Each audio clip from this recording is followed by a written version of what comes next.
আসসালামু আলাইকুম। এটিএন বাংলা সংবাদে সবাইকে স্বাগত জানাচ্ছি শামীম আরা মুন্নি। প্রথমেই ইউসিবি সংবাদ শিরোনাম।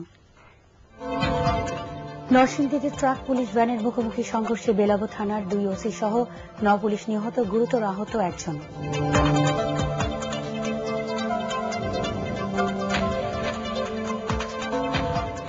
কেরানীগঞ্জে রাজাকাররা বহাল তবিয়তে ঘুরে বেড়াচ্ছে, অভিযোগ এলাকাবাসীর। অপরাধীদের আইনের কাঠগড়ায় আনা হবে জানালেন আন্তর্জাতিক অপরাধ ট্রাইব্যুনালের সদস্যরা।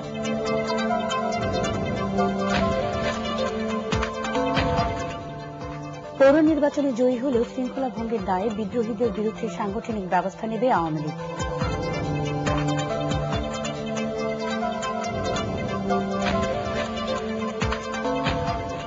রাজনৈতিক ও হয়রানিমূলক মামলার অজুহাতে খুনি অপরাধীদের ঢালাওভাবে ছেড়ে দেওয়ায় আইন শৃঙ্খলা পরিস্থিতির অবনতি হয়েছে, অভিযোগ বিএনপি নেতাদের।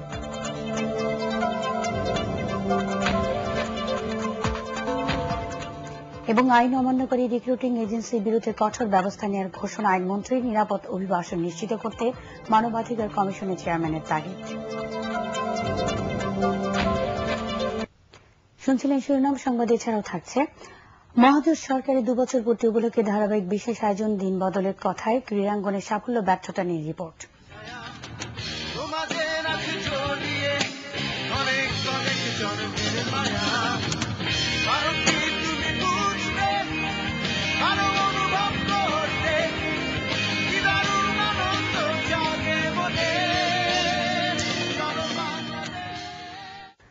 ঢাকা সিলেট মহাসড়কে নরসিংদীতে বাস এবং পুলিশ পিকআপ ভ্যানের মুখোমুখি সংঘর্ষে বেলাবো থানার ওসি ফারুক আহমেদ, ওসি তদন্ত জিয়াউল খান সহ 9 পুলিশ নিহত হয়েছে।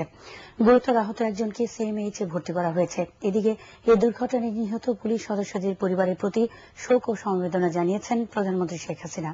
আহতদের সুচিকিৎসার নির্দেশ দেন তিনি। দুর্ঘটনার পর ট্রাকের চালক ও হেলপার পালিয়ে যায়। নরসিংদী প্রতিনিধি বেনজির আহমেদ বেনুকে সাথে নিয়ে নরসিংদী থেকে ফিরে জিএম তসলিমের রিপোর্ট। নরসিংদীর বেলাবো থানার ওসি ফারুক আহমেদ, থানা তদন্ত কর্মকর্তা ইন্সপেক্টর জিয়াউল খান সহ 10 পুলিশ সদস্য নরসিংদী সদরে যাওয়ার পথে শনিবার সকালে থানা থেকে প্রায় 35 কিলোমিটার দূরে শিবপুরের ইটাখোলার মোড়ে মর্মান্তিক এই দুর্ঘটনার শিকার হন। প্রত্যক্ষদর্শীরা জানান, পুলিশ ভ্যানের সাথে বিপরীত দিক থেকে আসা মাছ ভর্তি একটি ট্রাকের মুখোমুখি সংঘর্ষে মুহূর্তের মধ্যেই পিকআপ ভ্যানটি দুমড়ে মুচড়ে যায়। এতে ঘটনাস্থলেই বেলাবো থানার ওসি ফারুক আহমেদ সহ 4 জন পুলিশ সদস্য মারা যান। মুমূর্ষু অবস্থায় স্থানীয় হাসপাতালে নেওয়ার পর সেখানেই মারা যান আরও 5 পুলিশ সদস্য। এ ঘটনায় গুরুতর আহত কনস্টেবল প্রিয়তোষকে ঢাকার সিএমএইচে লাইফ সাপোর্ট দিয়ে রাখা হয়। নিহতদের লাশ প্রথমে জেলা হাসপাতালে এবং পরে সেখান থেকে ময়নাতদন্তের জন্য নেওয়া হয় নরসিংদী সদর হাসপাতালে। ট্রাকটা ওই দিক থেকে গেছে আর পুলিশের গাড়ি ওই দিক থেকে, ট্রাকটার সামনে ডান সাইডে বাড়াই দিচ্ছে। ইন্টারেস্টিং গাড়ি 3টা লোক সিটটা পড়ে গেছে। সিটটা পড়ে যাওয়ার পর তাদের ভিতরে কোনো প্রাণ আছে কিনা, তাদের কোনো চিৎকার বা কোনো কিছু আমরা আওয়াজ পান নাই। আগামী সোমবারের নরসিংদী পৌরসভা নির্বাচন উপলক্ষে আইন শৃঙ্খলা সভায় যোগ দিতে বেলাবো থানা থেকে নরসিংদী সদরে যাচ্ছিলেন পুলিশ সদস্যরা। কিন্তু নরসিংদী সদরের 15 কিলোমিটার আগেই সড়ক দুর্ঘটনা কেড়ে নেয় 9 পুলিশের জীবন। প্রিয় সহকর্মীদের বিদায় জানানোর কিছুক্ষণ পরেই মৃত্যুর খবরে পুলিশের মধ্যে নেমে আসে শোকের ছায়া। খবর পেয়ে নিহত পুলিশ সদস্যের স্বজনরাও ছুটে আসেন দুর্ঘটনাস্থলে। আমরা একসময় বসে কথা বলবো, ঠিক 7 মিনিট পরেই টিভিতে দেখতেছি এই অবস্থা, মোবাইল আসতেছে। আমি তো বিশ্বাসই করতে পারতেছি না। আমি 7 মিনিট আগে কথা বললাম, আমার বললো যে এই কথাটা বইসা তারপরে ডিসিশন নিব। 7 মিনিট আগে, 7 মিনিট পরে শুনি এই অবস্থা। দুর্ঘটনার খবর পেয়ে ডাক ও টেলিযোগাযোগ মন্ত্রী, স্বরাষ্ট্র সচিব, পুলিশের আইজি সহ ঊর্ধ্বতন পুলিশ কর্মকর্তারা দুর্ঘটনাস্থলে ছুটে যান। আপাত দৃষ্টিতে মনে হচ্ছে যে অবহেলাজনিত যানবাহন চালানোর জন্য এটা হয়েছে। এদিকে নিহতদের মধ্যে বেলাবো থানার ওসি ফারুক আহমেদ, থানার তদন্ত কর্মকর্তা ইন্সপেক্টর জিয়াউল খান, কনস্টেবল রিয়াজ, রেজাউল, বজলুর রহমান ও কনস্টেবল মাসুদ পারভেজের নামাজের জানাজা নরসিংদী পুলিশ লাইন মাঠে অনুষ্ঠিত হয়। এসআই কঙ্কন কুমার মণ্ডল, কনস্টেবল নারায়ণ চন্দ্র ও কৃষ্ণের লাশ সৎকারের জন্য পরিবারের কাছে হস্তান্তর করা হয়। GM Taslim, ATN Bangla, Narsingdi. 71 কেরানীগঞ্জে পাক হানাদার বাহিনীর হত্যা যজ্ঞে সহায়তাকারী রাজাকাররা বহাল তবিয়তে আছেন বলে জানিয়েছেন এলাকাবাসী। আন্তর্জাতিক অপরাধ ট্রাইব্যুনাল তদন্ত টিমের সদস্যরা সকালে ঘটনাস্থল পরিদর্শনকালে জানান, যত ক্ষমতাধারী হোক না কেন তদন্তের ভিত্তিতে তাদেরকে আইনের কাঠগড়ায় আনা হবে। 1971-এর 25 নভেম্বর রাজাকারদের সহায়তায় পাক হানাদার বাহিনী এ উপজেলার বিভিন্ন এলাকার 57 জনকে হত্যা করে। এখানে অভিযুক্তদের মধ্যে মিরপুরের সংসদ সদস্য আসলামুল হকের পিতাও রয়েছেন। নাদির কারণের রিপোর্ট। এভাবেই স্বাধীনতার মাত্র 20 দিন আগে 25 নভেম্বর কেরানীগঞ্জের ঘাটারচরে ঘটে যাওয়া পাক বাহিনীর হত্যাযজ্ঞের বর্ণনা দিচ্ছিলেন প্রত্যক্ষদর্শী নাজিমুদ্দিন মিয়া। বলছিলেন এই হত্যাযজ্ঞে সহায়তাকারী রাজাকারদের কথা, মুক্তিকামী মানুষের মাঝে মিশে গিয়ে কিভাবে তারা এলাকার নিরীহ মানুষদের পাক বাহিনীর হাতে তুলে দিয়েছিলেন। আরো জালিরে রাজা মিয়ারে এগরে নিয়া সপ্তাহের লাইন কইরা এগরে গুলি করলো। এলাকার তৎকালীন মুক্তিবাহিনীর থানা কমান্ডার মোজাফর হোসেন খান জানান, সেই রাজাকাররাই খোলস পাল্টে এখন প্রভাবশালী হিসেবে রয়েছেন বহাল তবিয়তে। এ তালিকায় বর্তমানে মিরপুরের সংসদ সদস্য আসলামুল হকের পিতা এনামুল হকও রয়েছেন বলে জানান তিনি। এটা স্থানীয় রাজাকাররা যদি সহযোগিতা না করতো, কেজি করিম বাবলা, এরপরে ফায়েজুর রহমান ফায়েজ, ডাক্তার জয়নাল, আরো 2-3 জন মারা গেছে, সহযোগিতা না করতো পাকিস্তান আমি এই হত্যাকাণ্ড ঘটাতে পারতো না। এই আসলামের বাপ এনামুল হক রাজাকার ছিল, এখানে এই ফায়ার অপারেশনে ছিল সে। হ্যাঁ আমি দেখছি, আমি প্রত্যক্ষদর্শী, আমি দেখছি তাকে। উনি ইউনিফর্ম পরা, তার কাছে আর্মস ছিল, ওই আর্মস নিয়ে সে অগ্রসর হয়েছে, আমি নিজে দেখছি। 2007 সালে এই গণহত্যার নির্দেশকারী হিসেবে মতিউর রহমান নিজামী, আলী আহসান মোহাম্মদ মুজাহিদ, মোহাম্মদ আব্দুল কাদের মোল্লা সহ 5 জামায়াত নেতা এবং সহায়তাকারী এলাকার বেশ কয়েকজনকে আসামি করে তাদের বিরুদ্ধে মামলা করেন মুক্তিযোদ্ধা মোজাফর হোসেন। সকালে আন্তর্জাতিক অপরাধ ট্রাইব্যুনাল তদন্ত দলের কয়েকজন সদস্য এলাকার কেরানীগঞ্জের ঘাটারচর, ভাওয়া, লিশিপাড়া সহ হত্যাযজ্ঞ ঘটেছে এমন সব অঞ্চল পরিদর্শন করে সাক্ষীদের সঙ্গে কথা বলেন। তদন্তের স্বার্থে অভিযোগকারীদের নাম উল্লেখ না করলেও প্রমাণিত অভিযুক্তদের কাঠগড়ায় নেয়ার কথা জানান তারা।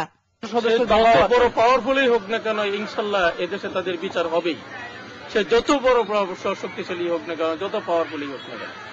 তিনি আরো জানান, কেবল সাক্ষীদের সাথে কথা বলেই নয়, আরো অনেক তথ্য প্রমাণ যাচাইয়ের পরই অভিযুক্তদের বিরুদ্ধে সিদ্ধান্ত নেওয়া হবে। নাদিরা কিরণ, এটিএন বাংলা, ঢাকা। পৌর নির্বাচনে জয়ী হলে দলীয় শৃঙ্খলা ভঙ্গের দায়ে বিদ্রোহী প্রার্থীদের বিরুদ্ধে বহিষ্কার সহ কঠোর সাংগঠনিক ব্যবস্থা নেবে আওয়ামী লীগ। দলের যুগ্ম সাধারণ সম্পাদক মাহবুবুল আলম হানিফ এটিএন বাংলাকে জানান, প্রার্থীদের দলীয় সমর্থন দেওয়ার সিদ্ধান্তটি সময়োপযোগী ছিল না। বিস্তারিত জানাচ্ছেন শেখ নাজমুল হক সৈকত। বিপুল জনসমর্থন নিয়ে ক্ষমতায় আসার 2 বছর পার হতে না হতেই দলীয় কোন্দলের কারণে পৌর নির্বাচনে আশানুরূপ ফল করতে পারেনি আওয়ামী লীগ। রংপুর, রাজশাহীতে ফল বিপর্যয়ের পর বরিশাল ও খুলনা বিভাগের পৌর নির্বাচনে কিছুটা ঘুরে দাঁড়ালেও ঢাকা, চট্টগ্রাম ও সিলেট বিভাগের নির্বাচন নিয়ে চিন্তিত আওয়ামী লীগের শীর্ষ নেতারা। এ অবস্থায় কোন্দল কমানোর অংশ হিসেবে দলীয় শৃঙ্খলা ভঙ্গকারীদের বিরুদ্ধে কঠোর ব্যবস্থা নেওয়া হবে বলে জানান আওয়ামী লীগের যুগ্ম সাধারণ সম্পাদক মাহবুবুল আলম হানিফ। নির্বাচিত কে হলো না হলে এটা আমাদের কাছে বড় বিষয় না। আমাদের কাছে যেটা মুখ্য সেটা হচ্ছে যে দলের সিদ্ধান্ত বা দলের শৃঙ্খলা ভঙ্গ অভিযোগ যাদের বিরুদ্ধে প্রমাণিত হবে তার বিরুদ্ধে শাস্তি হবে। ইতিমধ্যে বেশ কিছু দলীয় নেতাকর্মীকে বহিষ্কার করা হয়েছে, বেশ কিছু নেতাকর্মীকে শোকজ করা হয়েছে। বাকি নির্বাচনগুলোতে আওয়ামী লীগ সমর্থিত প্রার্থীরা যাতে ভালো ফলাফল করতে পারে সে কারণে বিদ্রোহীদের সাথে আলোচনা চলছে বলেও জানান হানিফ। পৌর নির্বাচনে দলীয় সমর্থন দেওয়ার বিষয়ে আরও সময়ের প্রয়োজন ছিল বলেও জানান তিনি। স্থানীয় নির্বাচনে দলীয় সমর্থন থাকেই, হয়তো পরোক্ষ বা প্রত্যক্ষভাবে থাকে। তবে আমি মনে করি যে দলীয় সমর্থন দিয়ে নির্বাচন স্থানীয় পর্যায়ের জন্য তৃণমূল পর্যায়ের নেতাকর্মী হয়তো মানসিকভাবে এবার প্রস্তুত ছিল না, হয়তো আর একটু সময় নিয়ে করতে পারলে ভালো। আওয়ামী লীগের যুগ্ম সাধারণ সম্পাদক জানান, পৌর নির্বাচনে ফলাফল আশানুরূপ না হলেও 4 বিভাগে 55 থেকে 60% ভোট পড়েছে আওয়ামী লীগের পক্ষে। শেখ নাজমুল হক সৈকত, এটিএন বাংলা, ঢাকা। রাজনৈতিক ও হয়রানিমূলক মামলার অজুহাতে খুনি অপরাধীদের ঢালাওভাবে ছেড়ে দেওয়ায় দেশের আইন শৃঙ্খলা পরিস্থিতির অবনতি হয়েছে বলে অভিযোগ করেছেন বিএনপি নেতারা। ওয়ার্ড কমিশনার চৌধুরী আলম নিখোঁজের 200 দিন উপলক্ষে মুক্তাঙ্গনে আয়োজিত জনসভায় তারা এই অভিযোগ করেন। বিএনপি নেতারা বলেন, জনগণ সরকারকে গত 2 বছরে প্রত্যাখ্যান করেছে, যার প্রমাণ পৌরসভা নির্বাচন। আবু দারদা জুবাইরের রিপোর্ট। সমাবেশে বক্তারা অভিযোগ করেন, বিএনপি নেতাকর্মীদের গুম কিংবা হত্যা করা হলে স্বরাষ্ট্রমন্ত্রী বলেন দেশের আইন শৃঙ্খলা পরিস্থিতি ভালো, আর আওয়ামী লীগের নেতা মারা গেলে পুলিশকে চাকরি হারাতে হয়। অথচ বিএনপির জনপ্রতিনিধিদের হত্যা করার পরও কোনো ব্যবস্থা নেয় না সরকার। স্বরাষ্ট্রমন্ত্রী বলছেন দেশে নাকি আইন শৃঙ্খলা কিছুটা খারাপ এবং তার জন্য আজকে পুলিশের কর্মকর্তাদেরকে আজকে চাকরিচ্যুত করা হচ্ছে। চৌধুরী আলম নিখোঁজ আজকে 200 দিন। আমরা জিজ্ঞেস করতে চাই সরকারের কাছে তারা কি পদক্ষেপ গ্রহণ করেছেন চৌধুরী আলমের খোঁজ দেওয়ার জন্য। ঢাকার মেয়র সাদেক হোসেন খোকার সভাপতিত্বে এ সমাবেশে দলের স্থায়ী কমিটির সদস্য ব্যারিস্টার রফিকুল ইসলাম মিয়া সহ অন্যান্য বক্তারা অবিলম্বে চৌধুরী আলমের সন্ধান দাবি করেন। তারা বলেন, নইলে আগামীতে বিএনপি ক্ষমতায় গেলে চৌধুরী আলমের নিখোঁজ হবার পেছনে যারা দায়ী তাদের বিচার করা হবে। জাতীয় প্রেস ক্লাবে মহাজোট সরকারের 2 বছর পূর্তি উপলক্ষে আলোচনা সভায় প্রধান অতিথি হিসেবে বক্তব্য রাখেন বিএনপি নেতা ব্যারিস্টার মওদুদ আহমদ। তিনি দাবি করেন, আওয়ামী লীগ 2 বছরে কোনো সাফল্য দেখাতে পারেনি। অসহনশীল মূল্যবোধহীন একটি সমাজ গঠন করার জন্য তাদের সবচাইতে অবদান এই 2 বছরে রেখেছে এই বর্তমান মহাজোট সরকার। অন্যদিকে জাতীয় প্রেস ক্লাবে আয়োজিত গণমাধ্যমের স্বাধীনতা শীর্ষক সেমিনারে বিএনপি নেতা নজরুল ইসলাম খান দাবি করেন, আওয়ামী লীগ গণমাধ্যমের স্বাধীনতায় বিশ্বাস করে না। আবু দারদা জুবায়ের, এটিএন বাংলা, ঢাকা। যেসব রিক্রুটিং এজেন্সি আইন অমান্য করে বিদেশে শ্রমিক পাঠাবে তাদের বিরুদ্ধে ব্যবস্থা নেওয়া হবে বলে জানিয়েছেন আইনমন্ত্রী ব্যারিস্টার শফিক আহমেদ। সকালে রাজধানী পরিকল্পনা একাডেমি অডিটোরিয়ামে জাতীয় মানবাধিকার কমিশন আয়োজিত মানব পাচার রোধে আইন শীর্ষক এক কর্মশালায় একথা বলেন। কর্মশালায় কমিশনের চেয়ারম্যান ড মিজানুর রহমান শ্রমিকের নিরাপদ ও সুষ্ঠু অভিবাসন নিশ্চিত করার তাগিদ দিয়েছেন।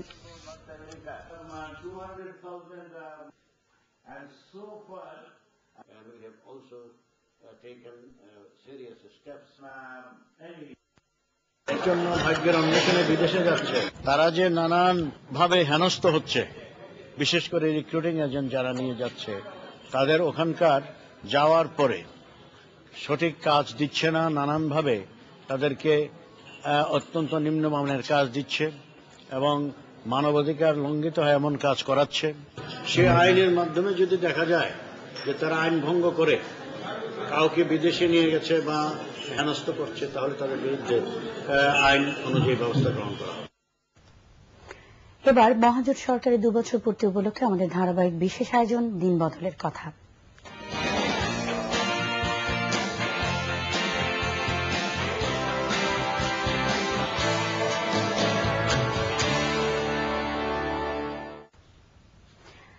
দিনবদলের অঙ্গীকার নিয়ে ক্ষমতায় আসা বর্তমান সরকার ক্রীড়া ক্ষেত্রে বেশ সাফল্য পেলেও প্রতিষ্ঠানগুলোকে দলীয়করণমুক্ত করার ক্ষেত্রে ব্যর্থতার পরিচয় দিয়েছে। তবে অবকাঠামো উন্নয়ন আর বিশ্বকাপ ক্রিকেট আয়োজনে তাদের সাফল্য অনেকটাই ঠেকে দিয়েছে সেই ব্যর্থতাকে। সরকারের 2 বছরে ক্রীড়াঙ্গনে সাফল্য ব্যর্থতার কথা জানাচ্ছেন পরাগ আরমান।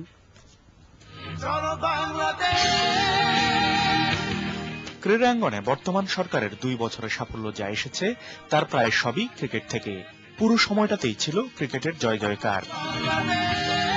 9 জানুয়ারি ট্রফি উন্মোচনের মধ্য দিয়ে যৌথ আয়োজক হিসেবে বাংলাদেশ সখ্যতা গড়ে বিশ্বকাপ ক্রিকেটের সাথে। তবে বিশ্বকাপের টিকিট বিক্রি নিয়ে স্থানীয় আয়োজক কমিটি যে ইঁদুর বিড়াল খেলায় মাতে তাতে সরকারের ভাবমূর্তি প্রশ্নবিদ্ধ হয়। আমরা ওয়ার্ল্ড কাপটা আয়োজন করছি সাধারণ একটা রিক্সালাও দেখতে পারে, কৃষকও যাতে দেখতে পারে, বা সমাজের সবচেয়ে উচ্চবিত্ত লোকও দেখতে পারে। আমি শুধুমাত্র বিশ্বকাপটা আয়োজন করি